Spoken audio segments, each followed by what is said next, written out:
Salut tout le monde, c'est Lucie, j'espère que vous allez bien, que vos vacances se passent bien. Aujourd'hui, on se retrouve pour une critique sur Zombieland Saga, la saison 1 et la saison 2 qui est finie dernièrement, ou en tout cas pendant le mois de juin. J'espère que vous êtes prêts, attention, il y aura des critiques, donc je vous conseille de regarder l'animé, au moins la saison 1, car en fait je veux pas me priver de dire quoi que ce soit sur mon avis final, c'est pas du tout objectif, sinon après ce sera des trucs classiques on va dire. Donc n'hésitez pas à me dire en commentaire ce que vous en avez pensé, qu'est-ce que vous pensez surtout de cet animé là, et moi je vous dis c'est parti.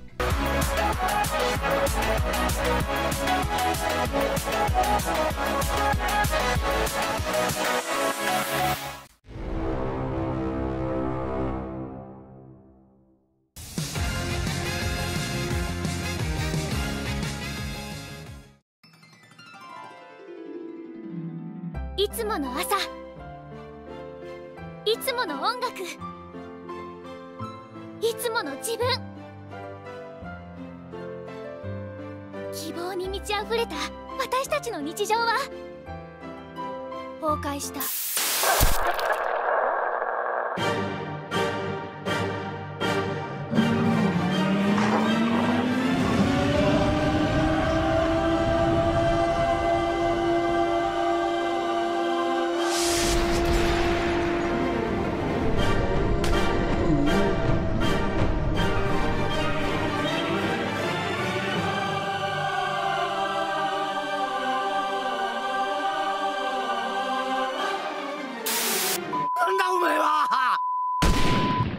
私たち生きたい。ミュージックカモン。エザメル、私何されたんですか？俺はお前らをにする男、辰巳孝太郎さんじゃーい。ぶっ殺すぞ。ファーストライブ。待て、これは無理って。ゾンビランドサガ。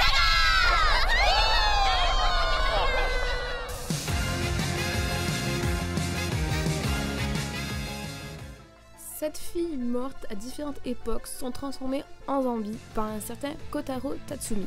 La mission de Sakura, qui souhaitait devenir chanteuse avant son accident, et ses consoeurs constituaient un groupe d'idoles dans la préfecture de Saga. C'est du genre comédie, drame, fantastique, et je trouve que cela correspond très bien. Parce que c'est en même temps dark, mais à la fois très coloré et surtout assez marrant. Il y a 2 saisons pour un total de 24 épisodes de 23 minutes chacun.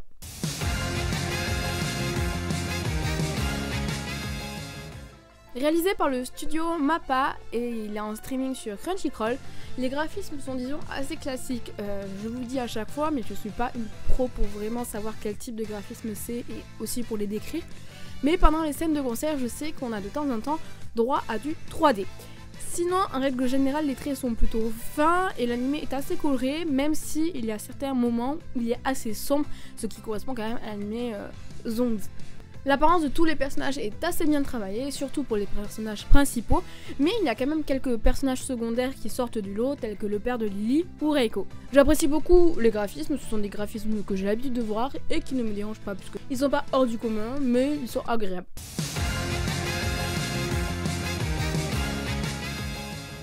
En personnage, nous avons le groupe Franchouchou, bien évidemment, avec Sakura, Tae, Saki, Lily, Junko, Yugiri, Ai, ainsi que leur manager, Kotaro.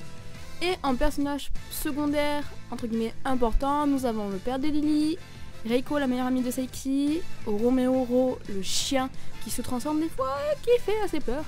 Et pour savoir ce que je pense de ces personnages, je vous conseille d'aller voir mon top 10 que je vous mets dans le petit i. En soi, ce sont tous des personnages avec des histoires bien différentes, des caractères bien différents, et ça, c'est vraiment très appréciable dans ce genre d'anime, où d'habitude, c'est pas ouf. D'ailleurs, chaque personnage a une histoire particulière et on les découvre au fur et à mesure des 2 saisons. Je suis juste déçue qu'on ne connaisse pas l'histoire de Tae et ni comment Kotaro s'est réellement retrouvé avec des filles zombies finalement. Oui, il voulait donner une opportunité à Sakura, mais l'explication s'arrête là. Je suppose qu'il a eu de l'aide du barman, car mine de rien, monsieur le barman a vu les siècles dépasser, sachant que c'était un ami, petit copain de Yugiri. Donc à mon avis, il y avait un truc entre les deux, mais malheureusement, on n'en saura pas plus.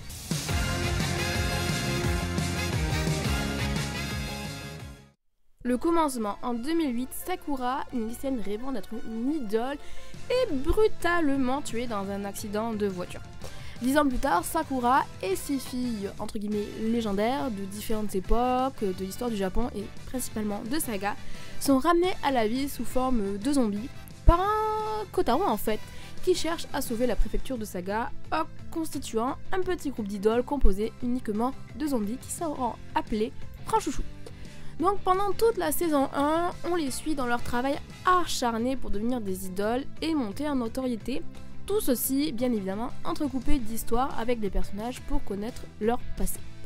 Au début, Ai et Junko ne sont pas tellement emballés par le projet, mais en voyant les autres ne jamais baisser les bras et se donner à fond, elle finit par les rejoindre et à travailler elle aussi d'arrache-pied. La saison 1 se finit sur un gros concert réalisé pendant une grosse tempête et qui est un succès. Malheureusement, au début de la saison 2, on se rend compte qu'en fait, Franchouchou a eu un échec. En effet, elles n'ont pas réussi à remplir le grand stade de Saga. Et c'était un échec, donc le public les a considérées comme mortes et elles se sont retrouvées avec une énorme dette à payer. Donc pour cela, elles enchaînent les petits boulots, mais elles ne se laissent pas démonter. Ce qui n'est pas le cas de Kotaro qui lui est tombé dans l'alcoolisme. Mais elles réussissent à remonter sur scène et Kotaro redevient le Kotaro qu'on connaissait toutes, super excité et super de bonne humeur. Donc elles sont reparties depuis le début. Mais elles ont toujours quand même cette dette à payer et c'est elle qui va réussir à rembourser la dette en gagnant un pari, comment on ne sait pas, au jeu de bateau. Et donc grâce à elle, le groupe recommence les concerts à 100% et elles ont totalement le temps de s'entraîner. Cependant, ce n'est pas sans compter sur le journaliste qui a finalement réussi à découvrir leur identité. Mais au fur et à mesure, en fait, il se rend compte qu'elles le font avec passion et non sous la contrainte. Et elles le savent que quand elles montent sur scène, c'est un danger à chaque fois. Saga enchaîne les problèmes et là, il y a eu une grosse catastrophe naturelle qui les a touchées. Mais Franchouchou ne se laisse pas démonter et elles décident de donner un concert sur le même stade avec lequel elles ont fait un échec total. Et c'est une réussite grâce à leur connaissance et à leur dur labeur. Le stade est bondé, ça passe aux informations et leurs amies stars sont bien présentes. Lors de l'entracte, Kotaro semble malade et il crache d'ailleurs même du sang. Mais il fait genre que tout va bien et on n'en saura pas plus. Moi j'ai supposé au début que c'était une annonce d'une saison 3 pour savoir en fait ce qu'il y avait derrière ça et peut-être savoir finalement pourquoi ce sont des zombies. Et ben non, en fait Saga était destinée à être détruite. La nature n'ayant pas réussi à faire son travail, ce sont les extraterrestres qui s'en sont chargés avec un rayon laser qui a totalement détruit Saga.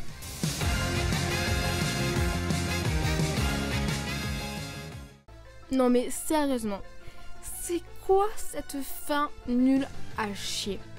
Depuis quand une ville est destinée à être détruite et que les extraterrestres débarquent? Ok, elles sont des zombies, donc il y a des trucs un peu surnaturels, mais là, oh là là là là, oui, Franchouchou a aidé, mais c'est pas elles qui ont reconstruit Saga. Saga aurait mis plus de temps, certes, à être reconstruit, à se remettre debout, mais elle aurait réussi. Bon, enfin bref, cette fin ne me convient pas, je suis très déçue de cette fin expéditive, car j'aurais déjà aimé en savoir plus sur Kotaro, sur sa santé, et sur Tae surtout. Mais cette fin ne me convient pas, je trouve que c'est une fin qui a été bâclée. Sinon, les chansons sont incroyables, que ce soit dans la saison 1 ou dans la saison 2, même si j'ai une petite préférence pour les chansons de la saison 1. Et l'histoire n'est pas non plus des plus incroyables à mon sens et à mon goût, mais elle se regarde plutôt bien, surtout la saison 2. J'ai particulièrement adoré d'ailleurs ces deux derniers épisodes. Les deux derniers épisodes de cet animé m'ont pris cœur et âme. Ce ne sont pas les plus rythmés, ce ne sont pas dans lesquels il y a le plus de chansons, mais l'histoire est vraiment plus intéressante et plus développée dans ces deux derniers épisodes, à mon sens. Donc je vous conseillerais de regarder pour ceux qui aiment les animés d'idoles. Sinon, je vous dirais de passer votre route, parce que l'histoire n'est pas non plus des plus folichonnes. Si vous avez l'opportunité de voir le trailer, Ils vous disent que c'est une histoire hors du commun, que c'est une première, etc. Alors la seule nouveauté qu'il y a à mon sens, c'est que c'est un groupe de zombies et que quand même l'univers est assez dark pour d'habitude un animé d'idole. Donc oui, ça c'est une nouveauté, mais en soi après ça reste un animé d'idole classique à mon sens. Mais sinon vraiment l'histoire est pas mal, donc pourquoi pas si vous êtes intéressé. Donc finalement n'hésitez pas à me dire votre avis sur cet animé et sur ces 2 saisons bien évidemment en commentaire, et surtout votre chanson préférée. Ma chanson préférée, je pense que ça reste celle de Saiki. Alors moi je vous dis à la semaine prochaine pour une autre critique, parce que là ça va être un peu enchaîné finalement. Je vous souhaite encore de très bonnes vacances et je vous dis à bientôt.